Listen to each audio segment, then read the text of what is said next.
Good evening, everyone, and welcome to the National Convention of South Africa's Dialogue on Comprehensive Quality Education. My name is Pearl Pillay, and I'm from Youth Lab, and I will be facilitating the conversation tonight. Joining me, we have three panelists, and I'll ask them to introduce themselves very quickly. I'm Sihle Moon. I'm from the University of Pretoria. Tessa Doon from Youth Lab. I'm Pilar Rampili, co-founder of Reimagine South Africa. So tonight we're going to be talking about comprehensive quality education. We know that the topic is very broad and there's obviously lots of different sub-themes the way it has been organized in previous discussions. And so what we want to do tonight is to focus on the higher education question, or rather the post-schooling education question. So what I want to start us off today with is a question about a picture of success. So if you think about a young person that's going through school, when they're finished with high school, what does a picture of success look like for them as it relates to post-schooling? So in your opening statements, that's the main question that I want you to answer. We'll start with you, Dr. Rampila. My picture of success are young people who are graduating from high school, confident in their own skin, very well informed about what it means to be a citizen, what are their rights, what are their responsibilities, but also very informed about the value system of the society they live in, and able to look at their potential in terms of their talents and make the kind of choices of a place in the post-schooling system that will fit in with their talents. And that, for me, requires that in this high school, particularly towards the end of high school, we need to pay a lot more attention to preparing young people for the future choices they'll have to make. And those choices start with themselves as the agents of the kind of future they want to live in.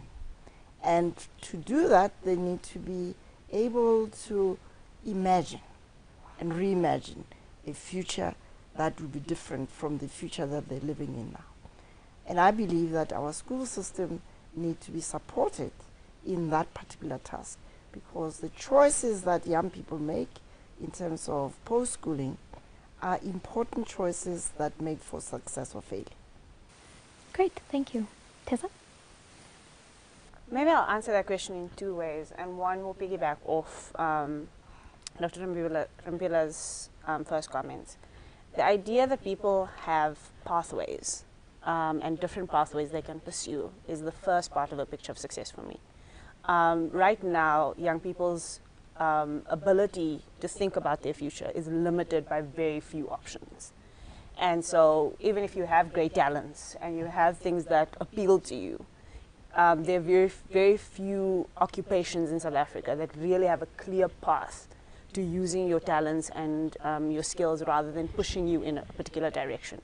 So I think the first picture of success is about one that gives you multiple options about how to get where you want to go, where you can self-determine the end result that you want to see for yourself. I think the second picture of success has to do with two things. One is the ability to see yourself making a living, not just having an occupation. And that's an important thing in South Africa. You can't think about going into post-schooling or post-school education without thinking about, where is this going to take me? You come from homes where people are putting you under enormous pressure to be able to contribute financially. And people are having to think about ways to do it almost immediately after they leave high school. So it must be a kind of education framework that gives people the sense that they know how they're going to translate their education into some kind of livelihood and income. And then the second part of the experience is that it must be one that rounds you enough that you're able to deal with your social context and understand what kind of South Africa you live in and how you're making that South Africa. And I think it's because that goes beyond the question about how you're going to feed yourself and your family. If all your education does is give you that, then it has robbed you of the ability to think of yourself as a whole person. And so it must give you a sense of who do you want to be in the kind of South Africa that you envision and you imagine? And what does it take to do that? So there must be competencies. When I think about young people who I've engaged with who are job hunting, for instance, one of the major things they struggle with is the sense that they have enough confidence to go into the world and present themselves and take on the world, because they don't understand the South Africa that they live in, and they don't understand how to navigate that South Africa. And I think a post-schooling education must give them some key social competencies that makes them confident to conquer the world. Dr. Moon?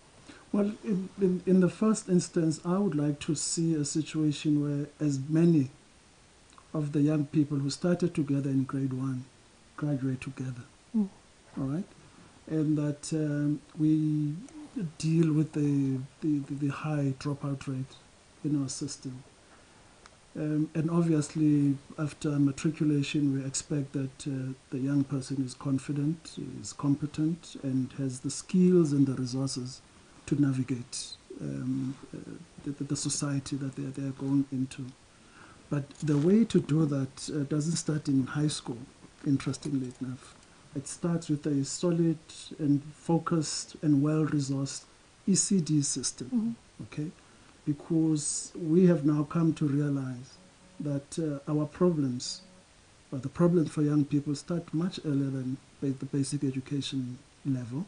They start much earlier than the post-schooling system. They actually start at ECD level, where we have not been able to, I think for too long, to invest the kind of resources that you need to invest in order to produce the kind of high school graduate you're looking for. It starts right there. Research suggests that early cognitive stimulation has a serious impact on success rate and success, not just in high school, but also beyond high school. A large number of our young people do not benefit from that early investment in ECD. So the work that we do suggests that we really need to see, we call it comprehensive quality education, because we feel that you need to start where you should start at the beginning, at ECD level. That's where you sort of set the foundation for a successful learner in high school, but also a successful learner beyond high school. So that would be the key success factor for me, getting the ECD system right and putting the kind of investments that you need to put in right at the beginning when the educational journey of the child starts. I think that's where we've been missing it for far. Okay, so we're talking about capacitated, self-empowered young people who have gone through an ECD system that works and are able to then make empowered choices based on a variety of options available to them. So I want to go back a little bit to the ambition and the imagining question. The theme for these dialogues is to reimagine, redesign, and reorganize South Africa. So in talking about ambition and the ability to go beyond just what's placed in front of you, where does that shift begin? So young people are constantly... An integrated system, but one that is really dynamic and one that responds to the challenges of today, but also one that responds to the challenges of the future. I think the key issue really is to expose people, and that's why it's so important to have that firm foundation in ECD, so that when young people get into basic education, they are not narrowly focused on what success looks like. Success could be being the best boiler maker in the country, the best electrician in the country, the best artist in the country. But our school system, our environment, both in the schools and in the homes and in the faith communities where young people are growing up in, need to be alive to the opportunities that we need to put in front of our children, so they know that the world is out there, is their oyster. They need not narrow their views. But to do that, we need to pay attention to the reality that ours remains a divided society, an unequal society, and to reinforce young people's sense of what's possible. As someone said, to democratize the sense of wonder, the sense of curiosity about what lies beyond where I've grown up, and what careers are possible. We know we are now growing, we're operating in an environment of multiple careers. So you can start off as a doctor or a whatever and end up being an artist or a dancer. And that openness is what we need to help young people to apprehend and to be prepared for. See, the thing for me is the world in which young people are being taken into is not one that is dynamic. We don't have a South Africa that has a job market, a labor market, an entrepreneurial system that is about innovation and creativity and openness and different things. So I actually worry that we'll create young people who are innovative and driven and all of that, and that the moment they get into the system, they get shut down and get told, no, don't dream. You know, because even if you do, you're going to be cut down. You're going to be told there's not funding, or there's not this, or there's not that. And so we have to do both sides. You have to do the demand and the supply. You have to say that South Africa is ready to be the kind of place that is shaped and changed by the people it educates, rather than accommodates the people that it educates into what exists already. Unless you're willing to do that, and I don't think we're ready to do that as a society. There are too many people who have vested interests in the way things are right now. So if I, as businessman X, have been profiting off having a monopoly over the way in which furniture is made, why on earth would I encourage a society that's going to create somebody who's going to make furniture redundant? I wouldn't. And so those are the realities that we need to also face. Is there economic imperative and interests in society that don't want young people to be diverse, to be different, to break molds, to change things around. And unless we deal with that, we won't deal with much. The second issue for me is just responding specifically to where that reimagining and that rethinking starts. When I was 18, I was in a township called Eldorado Park, and I didn't know much about the world outside myself. So I didn't understand what happens in terms of race relations, gender relations, anything in the country outside of a very narrow township environment. But the one thing that I did was I said to myself that I would not live the same life for 5 years in a row. Or like every 5 years of my life, I was going to look to do something different. And having that perspective pushed me. Because if I hadn't done that, I would never have allowed myself to explore things as they came. But I was only able to do that because I had an education and not only just my varsity education, but I had a mentor during my varsity days who was willing to walk me through the uncertainty of that journey, who was willing to cushion the uncertainty of the journey. And most South Africans, young South Africans, besides not having access to formal education after school, don't have the kind of supportive environment that can cushion an uncertain journey. So it's a structural issue about creating an environment that allows people to fail, allows people to, vacillate without them losing out financially or socially because of it. You're right. I think a lot of it is a question about who's invested, right? Whose interests does where society is going right now serve? And are the people whose interests it currently serves, are they willing to let go of their interests a little bit in the broader benefit of everyone else? So we have some questions and comments from social media. And someone actually said, at Kuli Wachina on Twitter, said, when you go around Africa, it's incredible how people are doing things with their hands and doing it themselves, running small businesses. The university mentality is killing young people.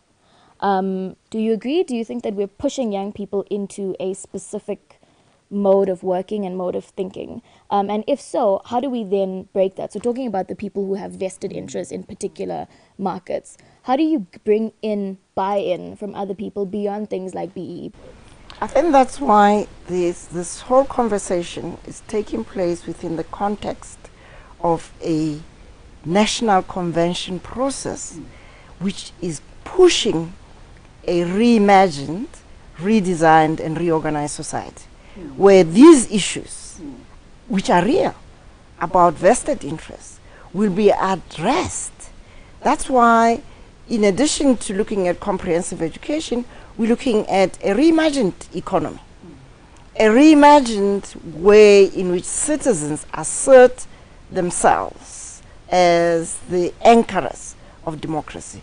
We are looking at healing a society which has been crippled by this narrow focus on, for you to be successful, you've got to have a university degree. Why?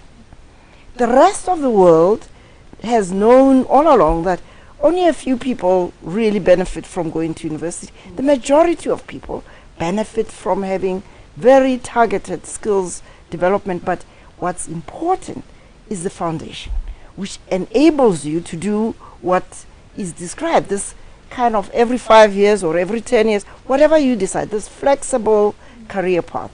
But you've got to have as a foundation confidence, a mind that's willing to explore different things, and an environment which encourages that.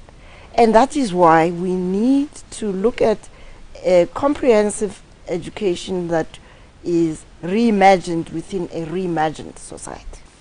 Yes, it is true that there is a perception in our country, and unfortunately it finds expression among our parents, our teachers, and society generally, that success is equal to a university degree.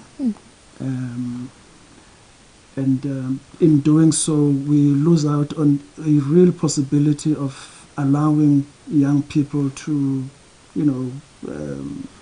express their creativity in so many other different ways. Vocational education and training, and practical skills is a huge possibility which we have not sufficiently explored in this country. Because it is true that a carpenter makes sometimes more money than a doctor if you run your business, intelligently. There's also the real possibility that as a carpenter or a boiler maker, you can actually run your own business, be an entrepreneur, so that you have your future in your own hands. So we still have a lot of work to do. Part of our reimagination and reorganization exercise is to really work hard to change the perception and talk more about post-school, that post-high school possibilities should be endless. University should only be an option, one of many, several options, but there should be other options. The vocational education and training option is one that I really think we haven't sufficiently explored. So this is part of what we, this is part of the pipeline, right from ECD level, basic education, TVET, higher education, up to the labor market, because it is only with an effective reimagined education and training system that we are going to really start shaking this labor market. Yeah. It doesn't look very differently from what it was, 20 odd years ago. So part of the struggle is to get an appropriate education and training system so that we change, we really truly transform the face of our labor market. We also transform the dynamics as to the racial dynamics as to who's poor in this country. It is unacceptable that 20 odd years post-democracy, the face of poverty remains black in this country. And we suspect that a good education and training system could take us somewhere in dealing with that anomaly. So, thinking about other places on the continent, I lived in Ethiopia for a while, and something that struck me, and I think I've seen it in a few other countries, but because I lived there, I have very specific memories of walking down streets, and every store could literally sell the same thing. But people didn't feel overwhelmed by the idea that 3 doors down, somebody's also selling brooms. They were willing to put themselves out there, number one. They were willing to take charge of that. So even if it meant that I need to be hyper competitive, if I saw that somebody's going to buy brooms and I think I could sell brooms better, I'm going to sell brooms better. In South Africa, we closed down opportunities to do things so easily. The idea of getting airtime, for instance. I used to get airtime on a street corner. I knew there were street corners, and you could figure out where you're going to get your airtime on a street corner from a young person who may never have seen the inside of higher education institution. And that was their living. So am I saying that everybody should become an informal trader? No. But I'm saying that being an informal trader should be something that somebody can imagine themselves doing, and being able to figure out the social skill and the entrepreneurial skill it takes to do it, even if they're going to do it for 6 months, as a way to step over to another thing that they're going to do. And so it's almost kind of, to use the religious phrase of not despising the days of small beginnings kind of stuff. Like, allow people to do, even if it's the small things that work, and the things that don't require you to be inside formal education, because that's the other thing about post-schooling, is debunking the idea that you have to be inside formal education in order to learn. There must be ways in which our society teaches skills and transfers skills outside of formal learning that are also useful in ways that people can earn a living, especially in a climate where we're still trying to figure out the mechanics of ensuring that schooling is affordable for everybody. Because and that's a worthwhile thing to pursue, but until then, being in your society should be enough to teach you at least some basic things that should be able to keep you going. There are way too many communities in our country where seeing young people who are on street corners just hanging around waiting for something to happen, because probably at their home they have parents who are also sitting at home waiting for something to happen. There's too much of that. And we need this, the psyche needs to change about, we need to find informal ways to start getting things happening. That's the reason why an imagination of a West African country that is bustling and busy, and I mean, to be completely provocative, the difference between some township areas and Hillbrow, just the feel of it's busy, busy, busy, busy, busy, busy, busy, and most of the people there don't even have an official reason to be busy. So there's something about a mindset shift that it needs to happen, and we also need to, as young people, take accountability for that. I agree. I think maybe to talk about a how a little bit, and get a bit practical. So I'm happy that you mentioned vocational training. Miss Diko on Twitter actually said, does the job market actually want TVET qualifications, and how do we improve their quality first?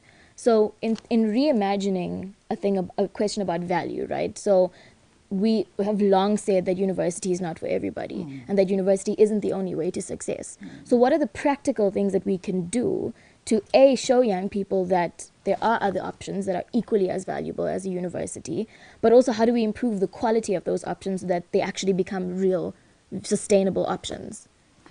Look, in our quest to reimagine the vocational education and training space, we have come to understand that for any TVET system to succeed, you need the private sector to be at the heart of it, because you are training people not for the sake of it, not for certificates. You're training them in preparation for the job market, all right? And it is the private sector that will employ them.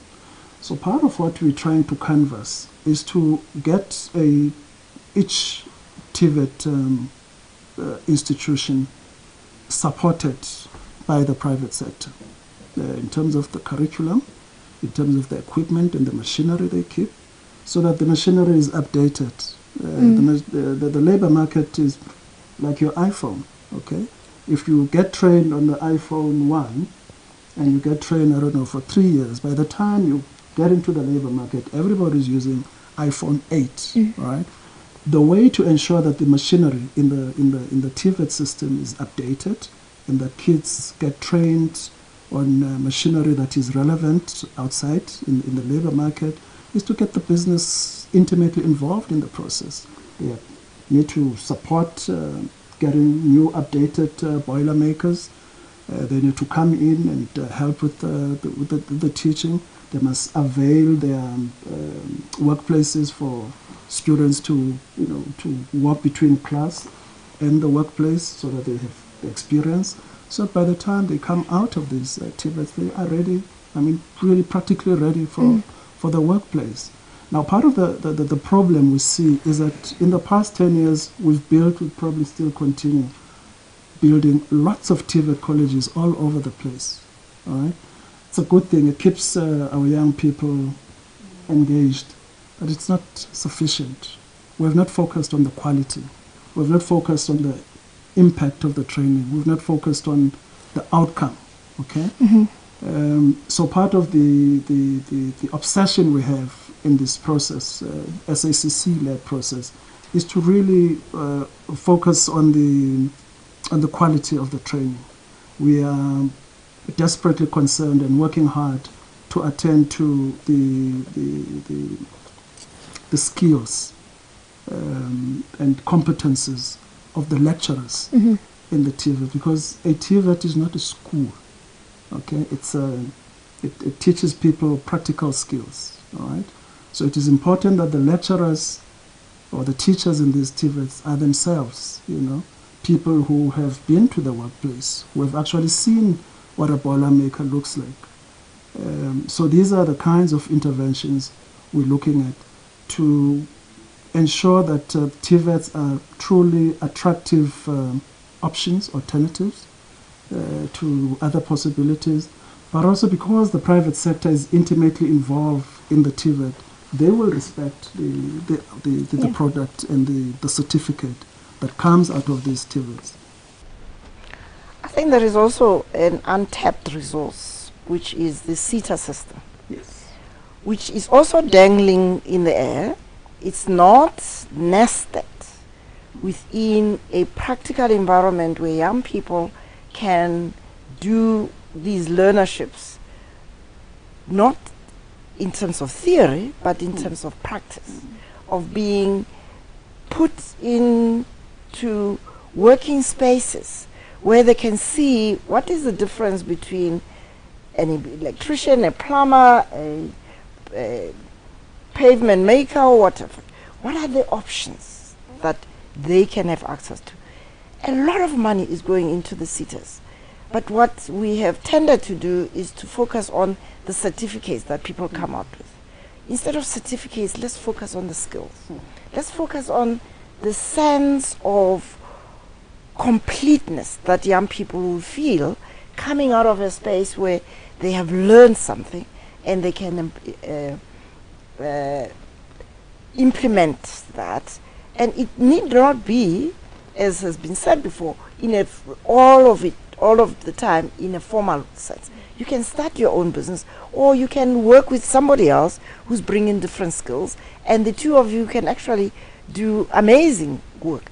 One of the unfortunate realities of South Africa is that this unequal society of ours has huge backlogs in terms of social and physical infrastructure.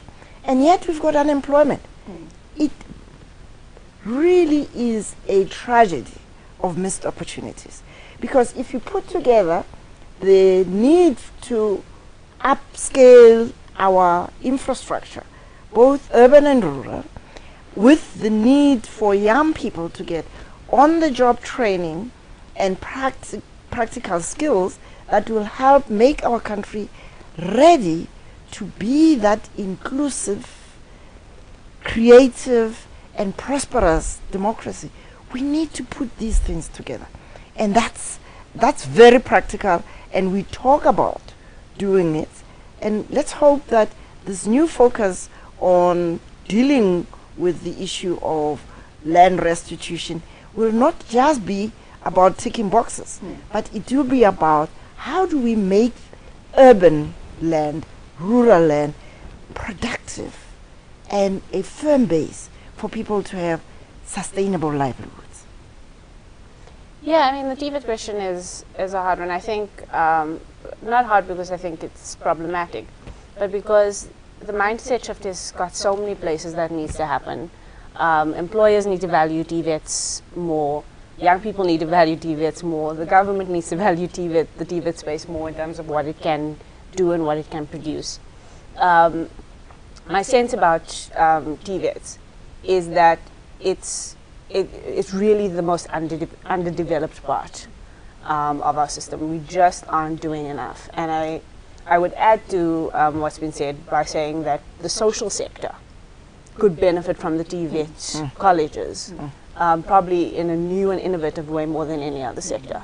We have a lot of people and young people around the country who do volunteer work and do all sorts of things that they don't get skilled to do, and a TVET could skill them in basic things like there are trades like auxiliary social work, occupational health officers. All of this is happening in kind of private colleges and little corners and hooks and nooks and crannies, as opposed to just happening in TVET colleges and pushing those young people out into those vocations in the social sector that needs it. Whose responsibility is that? It's first and foremost, it is the Department of Higher Education and Training's responsibility to look at the landscape of education, what it does produce and what it puts out. But I also think that there's not been a lot of lobbying from young people themselves about how they want their education to look. And I think the more we speak to young people about what it is that they would want to learn, and the more they lobby around what they want to learn, the better our education system could be. Given that I think, government will continue to do what government does until there's an imperative from the outside. And I think young people should be the first place that imperative is pushed from. And then, of course, then the private sector and other players become important. But young people need to start setting an agenda. Whilst I agree that young people need to set the agenda, which they've done traditionally, I think there is also a responsibility for my generation and the generation after ours as citizens to insist on a reimagined and redesigned and reorganized education system so that we can have those opportunities open not just for the benefit of young people but for the benefit of society to prosper. There is also the responsibility of the faith community. That's why I think that South African Council of Churches is opening up opportunities, particularly for young people in rural areas where they won't have the opportunity to understand a whole lot of things. The churches, the mosques, the temples, the synagogues ought to be places which give opportunities for young people. So we are all responsible. Okay. I want to actually talk about accountability in addition to the responsibility question. So how do we hold these players accountable? So the idea about the private sector being as involved in TVETs as you suggested is a brilliant one, but there's nothing that compels the private sector to do so. So who do we hold accountable for the ideas that we have and their lack of implementation? It's a citizen responsibility. The quality of any democracy is determined by the quality of citizenship. In this country, we come from an environment where we wait for government to do this. And we have waited even post-1994 for things to happen from government. We have not, as South African citizens, taken ownership that this is our democracy. We are, in a sense, the shareholders of this democracy. And to the extent that we stand up to say, this is the South Africa we want to live in, and this is how we would like the education system to function within this, and this is how we would like to see all the other sectors functioning. And we have the power in our hands in terms of the vote. We are not using the vote as an effective tool to hold those in government accountable. and we keep voting for the same people, doing the same things, and then we complain.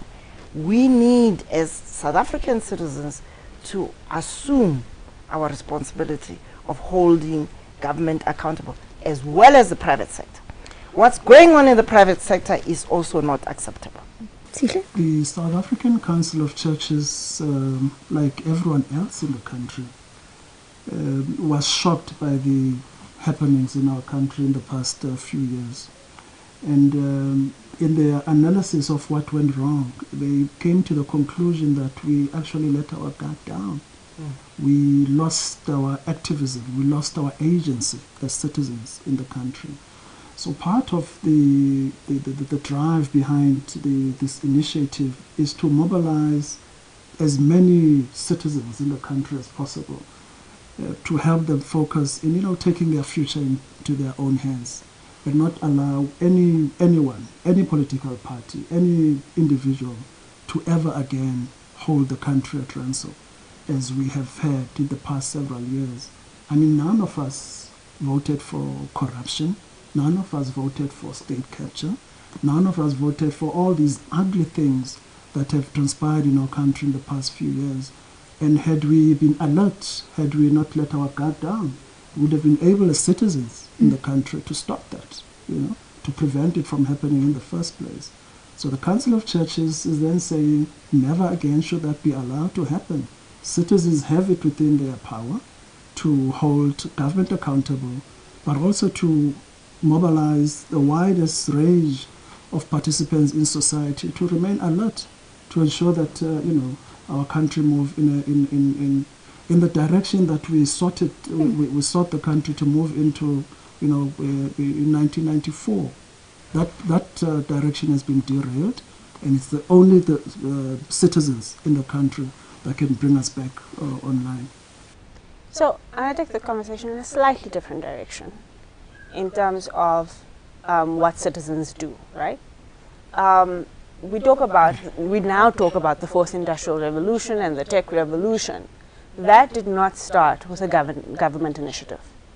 The ways in which the need to educate people around tech happened through young people who were willing to do their own thing and start a parallel universe that created value and created demand and brought the private sector by force to their table, because they could mobilize masses of millions of people across the world. So if you think about the social media revolution, big corporations were not even aware of what was going on until it was more valuable than they could possibly handle. If you think about, similarly in Kenya, the M-Pesa revolution, the ways in which, it didn't work here, but the ways in which the banking system was challenged by M-Pesa brought people to the table. And so what we need to do in South Africa is start doing things that work for us. So if going to the private sector to go and look for a job is not working for us, then clearly we need to find an alternate path that forces them to come to where we are. There are 66% of the population under the age of 35. So we have the numbers, clearly. So if all of those people under 35 are potential customers and consumers, that buying power alone should be able to bring the private sector to us. Great. Well, so we've reached the end of the conversation, and to close, I want to take us back to the beginning. So we talked about what we would imagine a successful quality comprehensive education system to look like. So to close, I'm going to get to each of you, and I want you to tell me 3 things. The first is I want you to tell me what value system you think we need to reimagine, to tell me what system we need to redesign, and to tell me what group of people need to reorganize.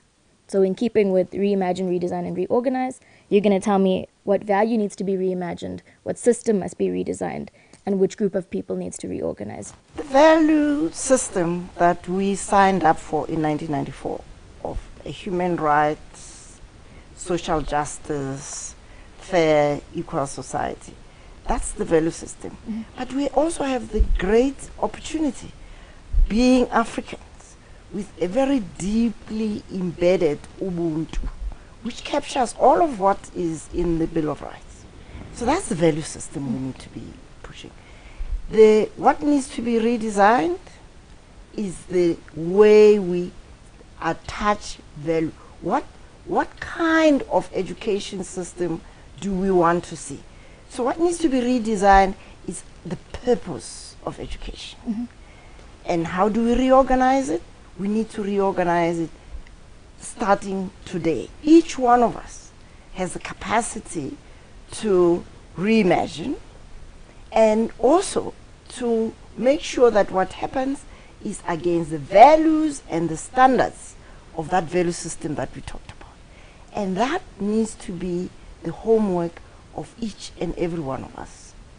Great, thank you. Sila? Equality. We certainly need to pay focused attention on inequality. But I also think that we need to take another look at the post-1994 transition prospectus. Okay? There are way too many continuities. All right? And we need to pay attention to those continuities because we need to break with the past. A lot of today looks like yesterday. Yeah. In the education and training system, in all other various areas. We need to take our past needs to be further and further away from us. For me, that is key.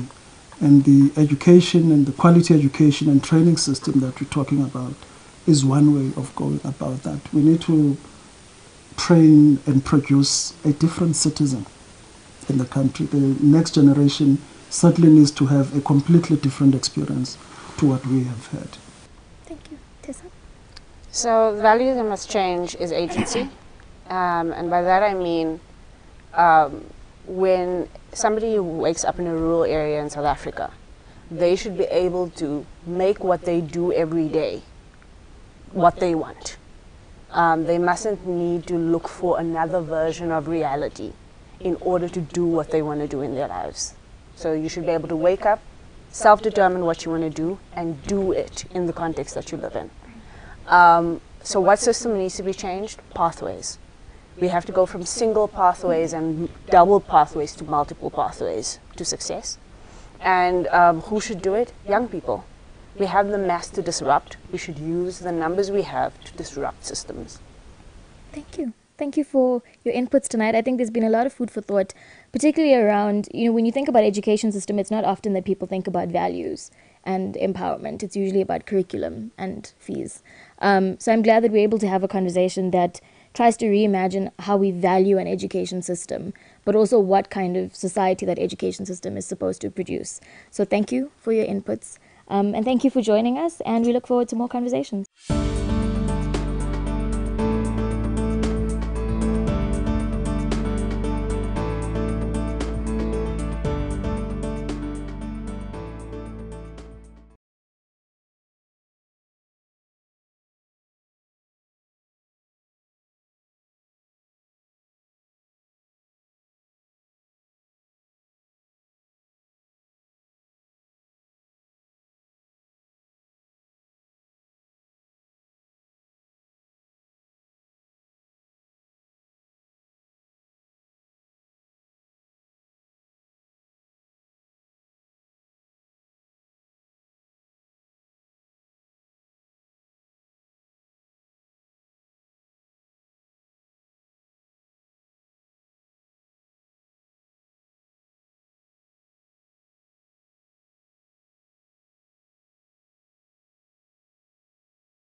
is discussing top of mind.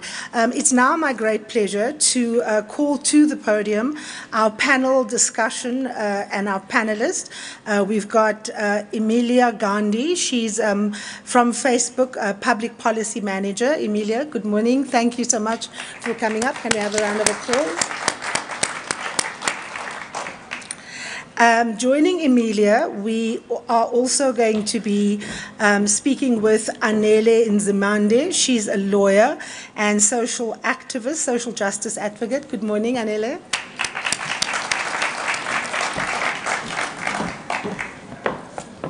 Okay, so the idea, of course, of this panel discussion is to get an understanding of what the values are of social media, the way in which it can assist us.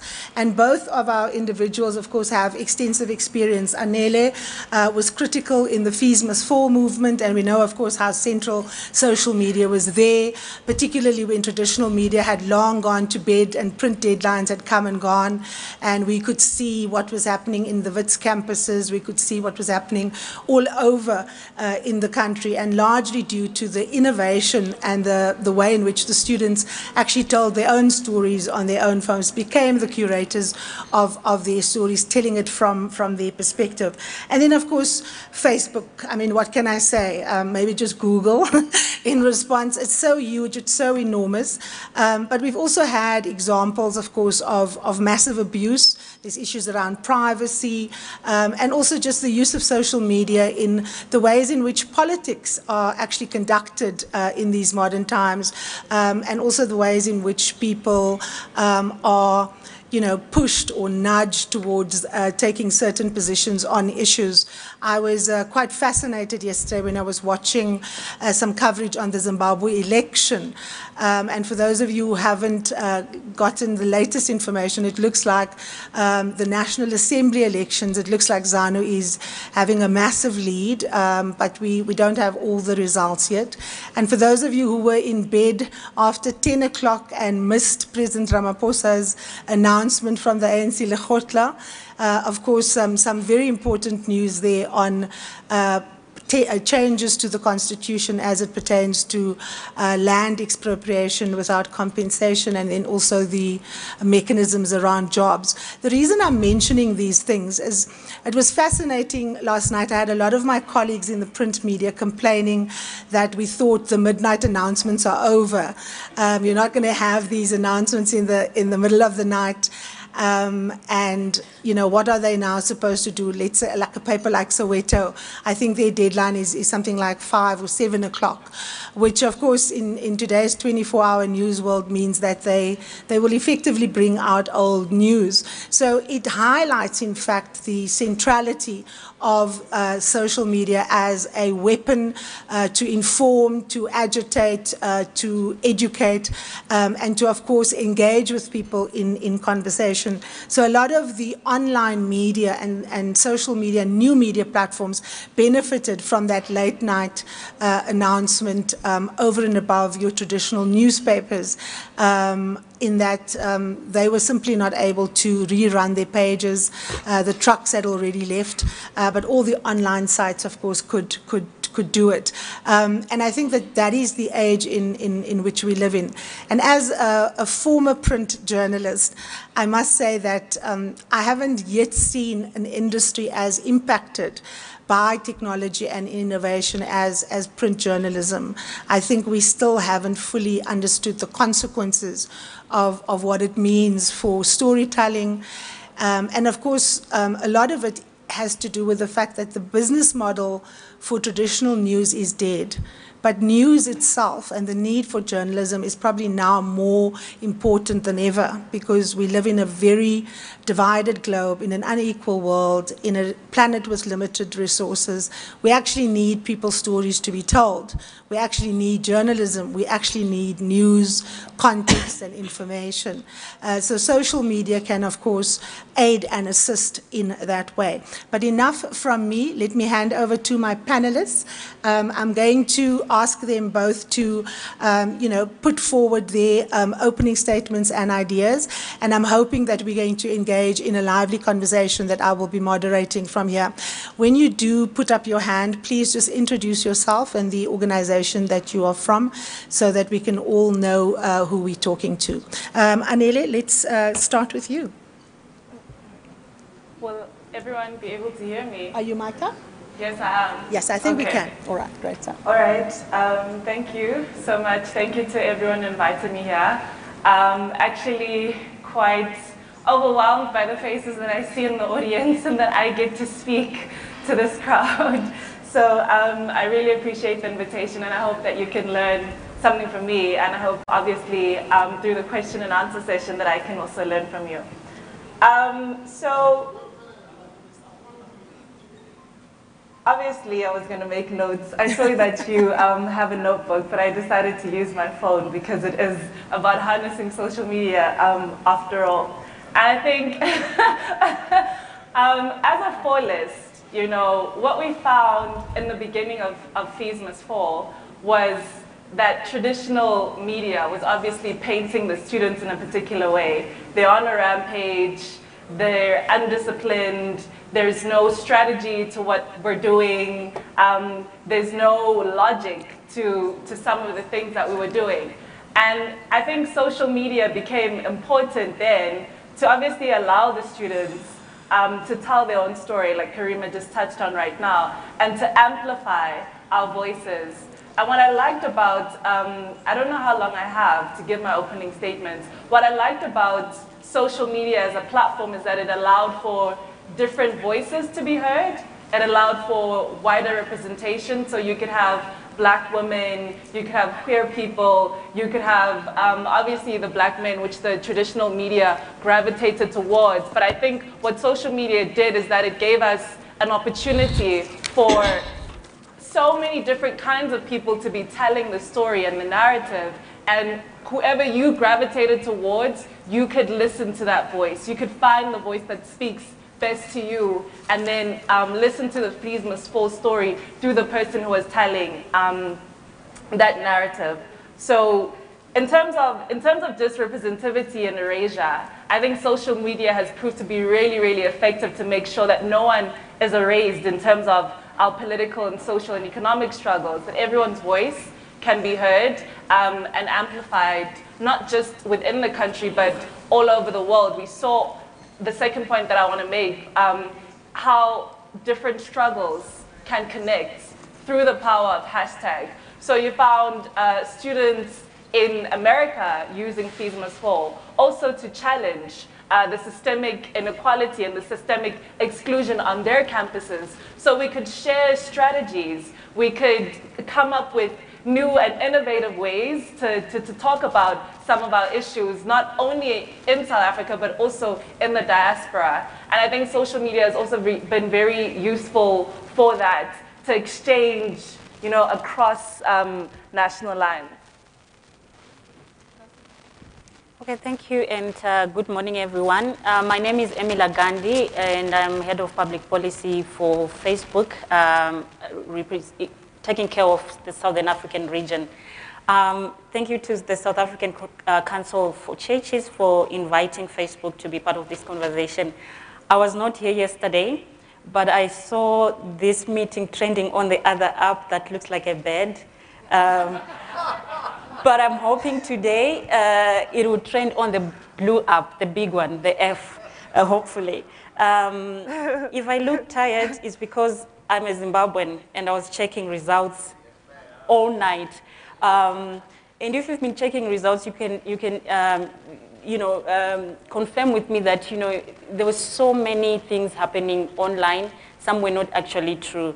But Mohisi asked me to look at how social media can be harnessed for democracy, and I'll give myself 5 minutes to 10 minutes. Firstly, social media, as we know, is giving people the voice to connect, the voice to be heard, the voice for someone to listen to them, and for churches, for you to grow your churches. I've seen so many sermons even on churches, for NGOs, for politicians, for for people to look for jobs, so it gives people the voice. As recent as 2011, there were conversations around technology as a liberation tool because of the Arab Spring. So many things happened there, and technology was heralded as this liberation technology, this liberation tool. But even though I'm an optimist at heart, I'm also not blind to the damage that social media can do, even to a well-functioning democracy. In 2016, the US presidential election, will not repeat what happened there, but we all know what happened there. And I'll just go through about 5 issues that we see that are challenges in terms of technology and democracy, social media and democracy. The first thing is foreign interference. Let's start with that elephant in the room. We know about the 2016 elections, and we know about advertising, especially from foreign entities or foreign governments advertising on behalf of different parties. And with this, it shows that social media can be used as a weapon that can destroy, information weapon that can destroy the very ethos of democracies, the very ethos of what we all fight for, either as civil society, as churches, or as movements. False news or fake news, this is something that we see every day on our platforms. In South Africa, we have over 10 million people that use Facebook every day. Over 10 million people every day connect to our platforms, and over 20 million people connect to Facebook every month. And there are people who come in with good intents, and some who come with bad intents. Social media in itself is not an abstract, but it is a mirror of what is happening in society. And it shows the human intent, whether good or bad. And what we also see is that foreign interference in itself is not just the only tool that can, destroy our democracy, but false news in itself. And we see that most of the false news that are on our platforms are commercially driven. So it's not your Tom,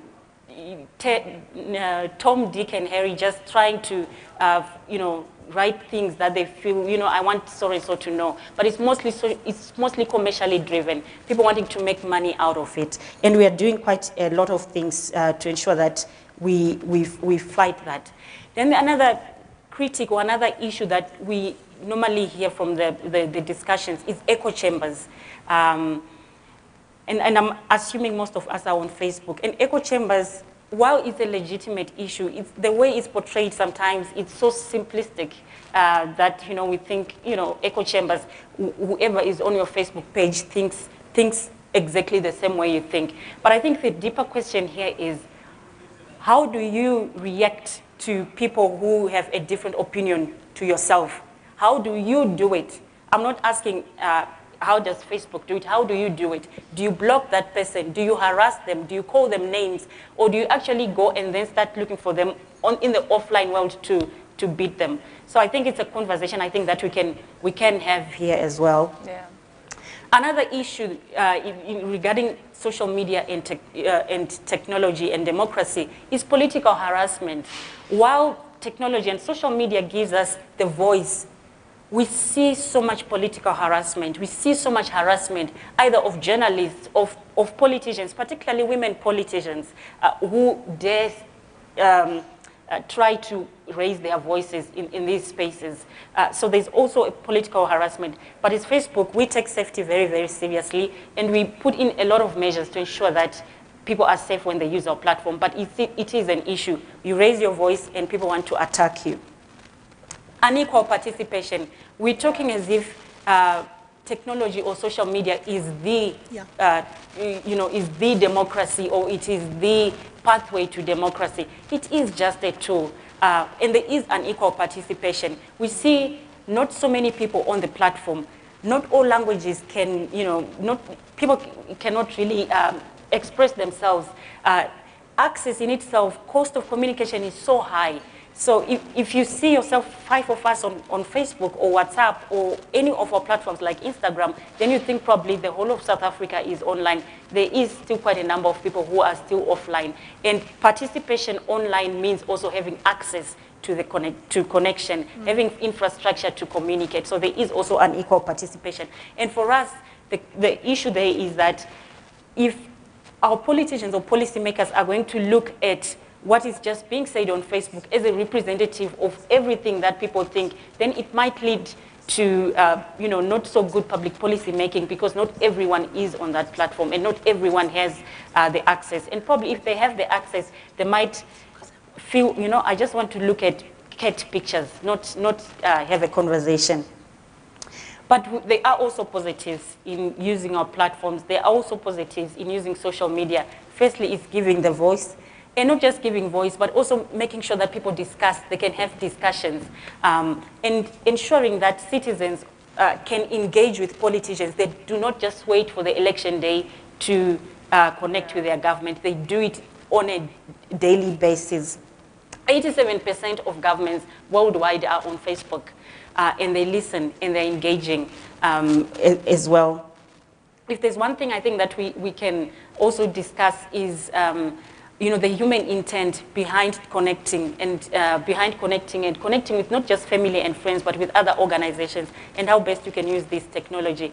And also just realizing that technology is just not an abstract, but it mirrors what is happening in our society, and it does not take away the power that is in our hands to ensure that we support and strengthen the democracy that we have.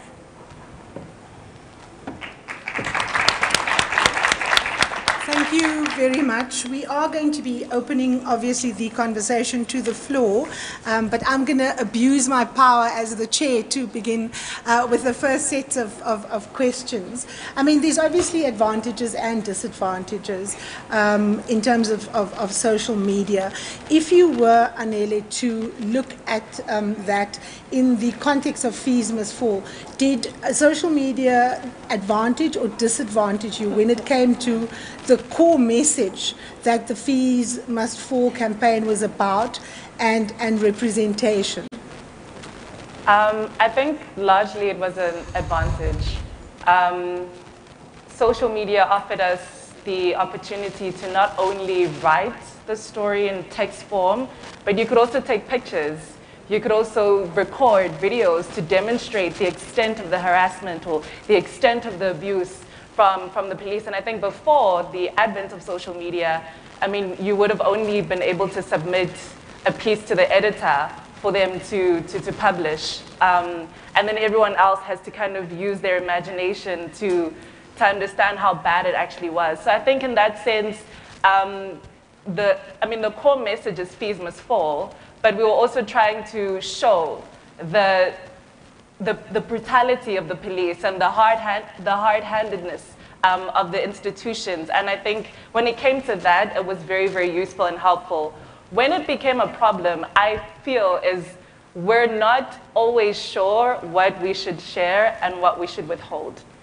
And I think that's a problem because not every event, not every moment is something that should go on social media.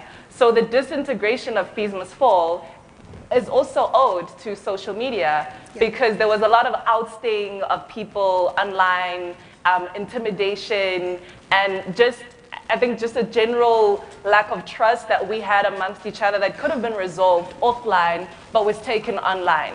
I think in terms of that, it was a double-edged sword for the movement. I like that, characterization, the double-edged sword, because obviously with advocacy, with being able to inform people, also comes the ability to bully, to harass, to intimidate, and to hack. From Facebook's point of view, Emilia, how much of what we see on Facebook is actually true? And I want to specifically speak here to, for example, the way in which, let's say, pictures are used, either of disasters or instances. We have had well-known examples where people have reported pictures as fake, as old, whether it involved, countries going through terrible environmental damage or a particular act of violence violence committed against someone, verification and hacking and being able to Photoshop. I mean, we'll come back to our own Bell Pottinger South Africa experience, where we obviously saw the, manipulation of social media in terms of your automated bots and so on. But how do you verify the images, the texts that actually gets put on your site? Mm-hmm.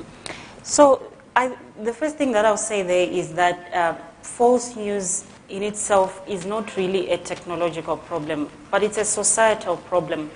And while we take a lot of responsibility and we are working towards improving our platforms, it's not something that we will not be able to do just by ourselves as a technological company, but working with everyone in this room, whether you're an academic or in the space that you are in, as an NGO, as a researcher, as part of a movement, as students, if you're still a student.